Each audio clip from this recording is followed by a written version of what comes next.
Oke ya, sekarang saya bahas masalah fungsi kuadrat ya. Fungsi kuadrat ini punya bentuk umum yaitu fx sama dengan ax kuadrat ditambah bx ditambah c. Dengan ketentuan di sini a tidak boleh 0. Kalau b atau c silakan. Nah, berarti kalau a nggak boleh 0, di sini a itu bisa positif, bisa juga negatif. Nah, ketika A-nya positif, fungsi kuadrat memiliki parabola yang membuka ke atas. Ketika A-nya negatif, maka dia akan membuka ke bawah. Seperti itu. Nah, terus berarti B sama C juga punya pengaruh masing-masing. Betul. Di sini C, kalau misalkan positif, artinya dia akan memotong sumbu X positif. Oh, salah, sumbu Y. Memotong sumbu Y positif.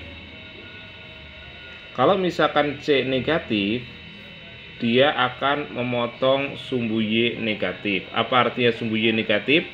Yaitu sumbu Y bagian bawah. Kalau C sama dengan 0, artinya dia memotong sumbu Y tengah, atau saya sebut bahasanya melalui 0,0, alias melalui pusat koordinat. Nah, jadi kalau misalkan ada parabola gini, kemudian ada parabola gini, kemudian ada parabola yang begini, apa bedanya ketiga parabola ini? Yaitu nilai C-nya. Jadi di sini nilai C-nya otomatis negatif karena dia memotong sumbu Y bagian bawah. Ini maksudnya di sini sumbu X, di sini sumbu Y. Gitu ya. Nah, kalau ini C-nya di sini nih. Ini sumbu Y ya. Bilangan di sini kan 1, 2, 3 dan seterusnya. Kalau di sini kan min 1, min 2, min 3 dan seterusnya. Otomatis ini C-nya positif. Kalau di sini ini nilai C di sini nih gitu. Inilah C-nya sama dengan 0. Nah, beda A, beda C. Nah, B-nya juga beda. Apa peran B? B ini berperan dalam menentukan posisi parabola terhadap sumbu Y. Jadi kalau saya amati di sini ada sumbu Y. Ini parabolanya agak ke kanan. Lebih berat di kanan, ya gitu. Kalau lebih berat di kanan gimana nih? Apakah B-nya positif atau negatif? Nah, kita nggak tahu, kadang positif, kadang negatif. Nah, bedakannya gimana nih itu? Nah, anggap ini jari saya ini sebagai parabola yang membuka ke atas. Nah, nanti gini, kalau saya geser ke kanan berarti gini. Bukan saya geser ya, saya putar ke kanan berarti jadi gini. Kalau saya putar ke kiri jadi gini nih, gitu. Nah, sekarang ini parabola kondisinya lagi berat di kanan. Kalau berat di kanan, putar saja ke kanan ya, gitu. Kalau diputar ke kanan nanti dia akan menghadap ke sana, betul nggak? Jadi awalnya jari saya gini kayak parabola, nanti akan diputar kanan akan jadi gini nih, gitu. Otomatis parabola membuka ke kanan dan ini mirip tanda begini. Jadi kesimpulannya B lebih kecil dari 0.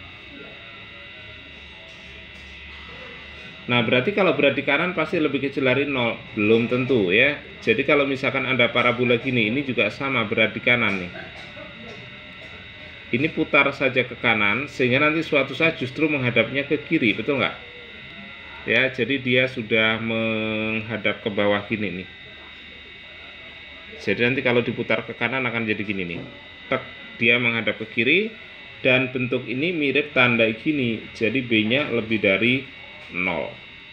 Nah, sekarang kalau misalkan berat di kiri gimana? Contoh berat di kiri adalah gini nih gitu. Nah, otomatis putar ke kiri sehingga nanti suatu saat akan menghadap ke kiri, mirip tanda begini. Jadi kesimpulannya B lebih besar dari 0.